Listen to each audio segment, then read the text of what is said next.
Hello friends, good morning and welcome back to my channel. আশা করি সবাই ভালো আছেন আর আমিও ঠিকঠাক আছি। আজকে হচ্ছে সোমবার আর এখন বাজে সকাল 7:30। তো সবার প্রথমে আমি চা বসিয়ে দিলাম।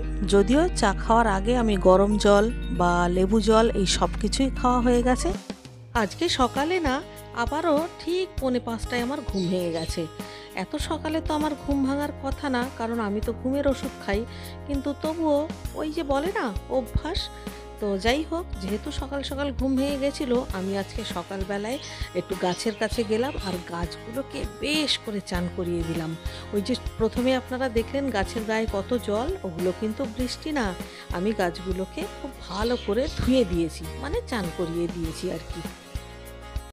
যাই হোক, এবারে রান্না বান্না শুরু করে দিলাম। আর এখন একখানা করলা ভাজছি, কারণ এটা আমার হাজব্যান্ডের জন্য। আমি আমার ছেলে দুজনেই কেউই উচ্ছে একদম ভালোবাসি না। আর এদিকে ভাত বসিয়ে দিয়েছি, ভাত প্রায় হওয়ার মুখে। আর এখানে ডালও সেদ্ধ দিয়ে দিয়েছি, আজকে মসুর ডাল করছি, আর রুটির সঙ্গে খাওয়ার জন্য আলু চচ্চড়ি। তো ডালটা সেদ্ধ করা হয়ে গেছে। এখন প্রথমে ডাল ফোড়ন দেব, জিরে আর শুকনো লঙ্কা দিয়ে ডালটা ফোড়ন দিচ্ছি।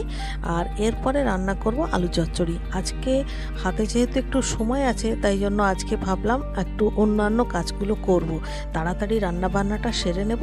খুব বেশি ঝামেলার রান্না আজকে করব না।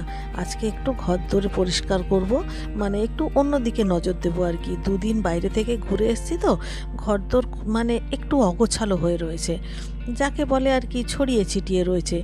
নোংরা সেই অর্থে বলা যাবে না, কারণ আগের সপ্তাহতেই তো আমি আমার ঘরদোর সব ঝেড়েছি, কিন্তু কথা হচ্ছে ওই অগোছালো ব্যাপারটা রয়েছে, জামা কাপড় ছড়ানো ছিটানো এইসব রয়েছে।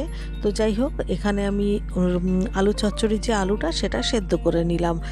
আর এখানে দেখো আমার ভাত হয়ে গেছে। আর আমরা যেহেতু গরম ছাড়া খাবার খাই না, সেই জন্যে ভাত হয়ে যাওয়ার সঙ্গে সঙ্গেই আমি এরকম একটা বড় কাচের পাত্রে ঢেলে নিই, যাতে খাওয়ার সময় আবার গরম করা যায়। এখন তো গরম অবস্থায় আমার হাজব্যান্ড খেয়ে যাবে, আর এইটা আমরা যতক্ষণে খাবো সেই দুপুর 2টোর সময়, তখন তো ঠান্ডা হয়ে যাবে। তখন এইবারে এই পাত্রটা ধরেই আমি গরম করতে পারবো। আর এদিকে ডালও হয়ে গেছে, ডালটাকেও ঢেলে নিই। আর এই গরম করার চক্করেই আমরা সব সময় এরকম কাঁচের বাসন ব্যবহার করি। এটা আমার অভ্যেস হয়ে গেছে। আমার কিন্তু এটাতে কোনো ভয়ও করে না, মানে ভেঙে যাওয়ার ভয়ের কথা বলছি আর কি। কারণ অনেকের কাছেই শুনি যে তারা কাঁচের বাসন একদম ব্যবহার করতে চায় না, কারণ ভেঙে যাওয়ার ভয়। কিন্তু অ্যাকচুয়ালি কিন্তু ভাঙে না, একটু সাবধানে হ্যান্ডেল করলে কিছুই হয় না। এদিকে 3-4টে আমাদি মাছ নুন হলুদ মেখে ভাজতে দিলাম। এগুলো ডালের সঙ্গে খাওয়ার জন্যেই ভাজছি। মেনলি আমি ভেবেছিলাম মাছগুলোকে দিয়ে আমি বড়া করব, কিন্তু তাড়াহুড়োতে সেটা আর করে উঠতে পারলাম না। ওই যে বললাম সকালবেলা একটু অন্যান্য কাজে ব্যস্ত ছিলাম। আসলে 2-3টে ব্যাগ নিয়ে গেছিলাম তো মালদাতে, তার থেকে একটা ব্যাগ আজকে সকালবেলায় পুরো খালি করলাম। তো তাতে বেশ খানিকটা সময় চলে গেল। তো সেই জন্যে আর বড়াটা করতে পারলাম না, ওটা রাত্রিবেলায় করব। আর এদিকে আমার মাছ ভাজাও হয়ে গেছে, আলু চচ্চড়ি হয়ে গেছে। এবারে রুটিটা করে নিচ্ছি। রুটিটা করে সবার আগে টিফিন বক্সটা গোছাবো। আজকে অবশ্য এখনও ফলও কাটা হয়নি। এই রুটিটা শেষ করে নিয়ে তারপর ফল কাটবো। আর এই লাঞ্চ বক্সটা গোছানো হয়ে গেলেই আমার মনে হয় যেন যে সকালবেলা সব থেকে বড় কাজটা হয়ে গেল।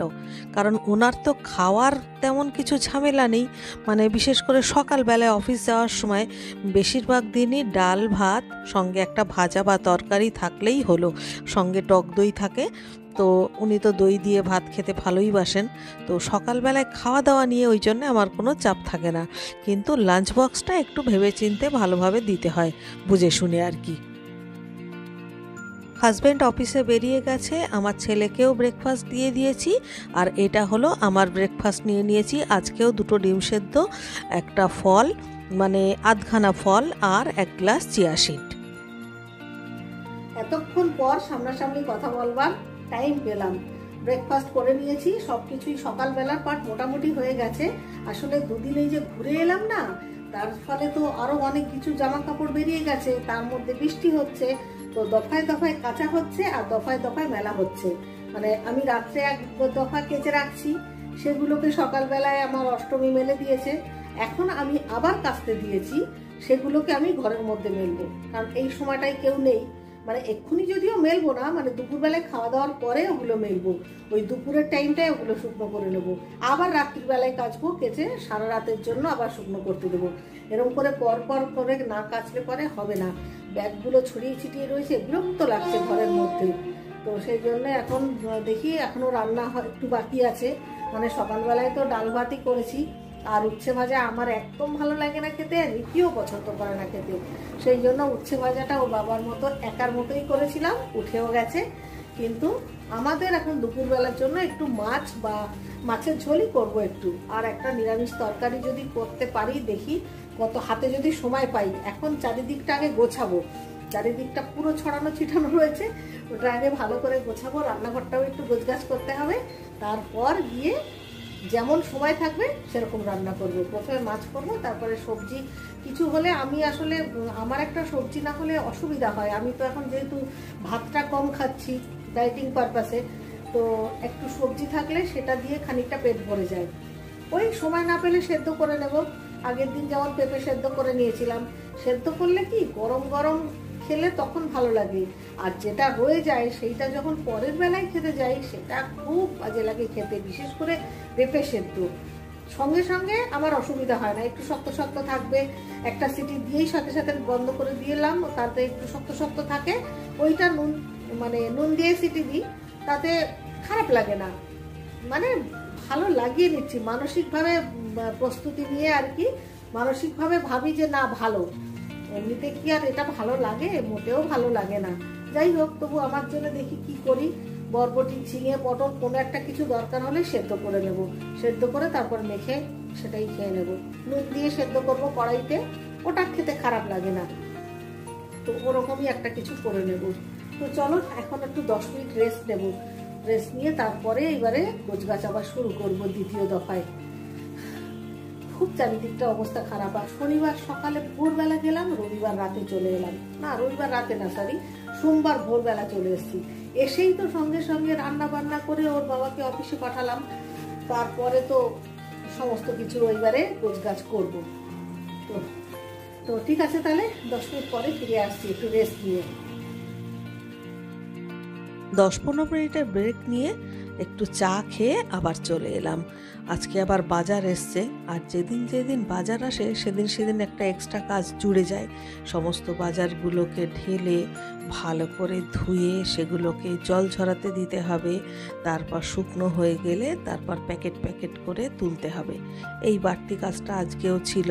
তো সবজিগুলো ওই জন্য আগে ধুয়ে, আমার দুটো বড় বড় থালা আছে, একটা এই বড় বড় ফুটো থালা আর একটা একটু ছোট, তো দুটো থালাতে আলাদা আলাদা করে দিয়ে এখন ফ্যানের তলায় দিয়ে দেবো ডাইনিং টেবিলের উপরে, কিছুক্ষণের মধ্যেই শুকিয়ে যাবে। এইগুলো আবার বেশিক্ষণ যদি রেখে দিই না, তাহলে আবার দেখি সবজিগুলো কেমন যেন শুটকো মরে যায়, সেই জন্য খুব বেশিক্ষণ আবার রাখা যায় না। সব থেকে ভালো হয় পেপার বিছিয়ে তার উপরে রাখতে পারলে, কিন্তু সেটা আবার একটা ঝঞ্ঝাটের কাজ, তো সেই জন্য আমি আর পেপার টেপার বিছাই না, এই রকম করে এই ফুটো ফুটো ঝুড়ির মধ্যে করেই রেখে দিই, যাতে তাড়াতাড়ি করে জলটা ঝরে যায়, তারপর মানে প্যাকেটে তুলে দিতে পারি। আজকে খুব ভালো আমাদি মাছ পেয়েছে, তো পেয়েই নিয়ে এসছে। যদিও এই মাছটা না আমার ছেলে একদম খেতে চায় না, কারণ ওই যে প্রচুর কাঁটা থাকে, খাবে খুব একেবারে কড়কড়ে করে, সকালবেলা যেমন ভাজা করলাম ওরকম যদি ভাজা করা হয় তাহলে ডালের সঙ্গে খাবে, কিন্তু রান্না করলে একদমই খেতে চায় না। তো যাই হোক, আমি অল্প করে মাছ একটু রান্না করছি, আর ওকে দরকার হলে ভেজে দেব। আর এর জন্য একটা পেঁয়াজ কেটে নিলাম, আর টমেটোটাকে যদি বটি দিয়ে কাটা হয় তাহলে এরকম ছোট ছোট টুকরো করে কাটা হয়, তবে আমি কাটবো না, আমি চপারে দেব, কারণ আমার চপারে দিলেই বেশি ভালো সুবিধা হয়, বেশ তাড়াতাড়ি কাজটাও হয়ে গেল। আর চপারে দিলে মানে ঠিক বাটার আগের স্টেজটা হয়, তো ওইটা না রান্নায় দিলে মানে বেশি ভালো হয়, মানে পুরো আমি পেস্টও করলাম না, আবার একেবারে মিহি করে কাদার মতো হয়ে গেল। তো এমনিতেও চপার জিনিসটা আমার ভীষণই ভালো লাগে, চপারের সব জিনিসপত্র খুব তাড়াতাড়ি কাজেও হয়, তাড়াহুড়োর সময় চপার হচ্ছে বেস্ট। এবারে একটা মশলা রেডি করে নেব। একটা বাটির মধ্যে ধনের গুঁড়ো, জিরের গুঁড়ো, লঙ্কার গুঁড়ো, হলুদ গুঁড়ো আর একটু নুন সব দিয়ে একটু জল দিয়ে মশলাটাকে গুলিয়ে রেডি করে রাখলাম। এবারে মাছগুলোকে ভাজবো।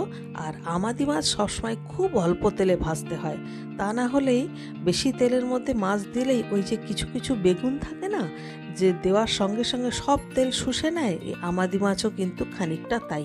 সেই জন্য যখনই আমাদি মাছ ভাজতে হবে খুব অল্প তেলে এরকমভাবে ফ্রাই প্যানে ভাজতে হয়, তাহলে কি হয় মাছগুলো ভাঙবেও না, আবার মাছগুলোকে অল্প তেলে ভেজেও তুলে নেওয়া যাবে।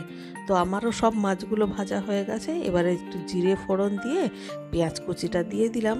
পেঁয়াজ কুচিটা একটু নাড়াচাড়া করে একটু হালকা লাল হলে তার মধ্যে 1 চামচ আদা রসুন বাটা দিলাম। এই আদা রসুন বাটাটা আমাদি মাছে দিলে ভালোই লাগে। তারপর যে মশলাটা আমি তৈরি করেছিলাম সেই মশলাটাও দিয়ে দিলাম। এখন এই মশলাটা মোটামুটি তেল ছাড়া পর্যন্ত খুব ভালো করে কষিয়ে নিতে হবে, যে কোনো মাছের ঝালে আমরা যেটা করে থাকি। তো মশলাটা কষানো হয়ে গেলে এবারে ওর মধ্যে টমেটোটা দিয়ে দিলাম।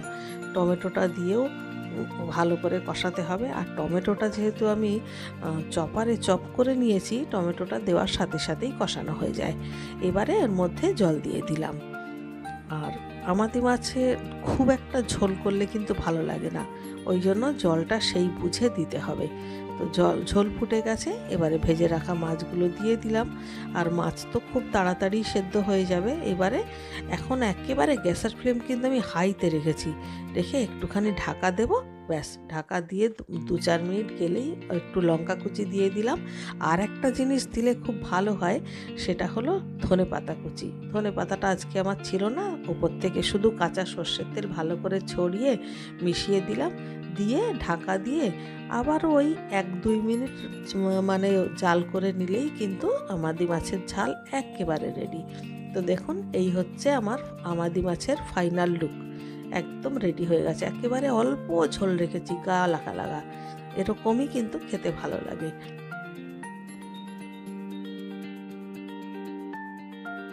রান্নাবান্না কমপ্লিট হয়ে গেছে। ইতিমধ্যে রান্নাঘরটা একটু গোছগাছও করে নিয়েছি, এবং কাল রাত্রিবেলায় যে জামা কাপড়গুলো কেচেছিলাম সেগুলো শুকিয়ে গেছে, সেগুলো ভাঁজ করেও জায়গা মতো তুলে দিলাম।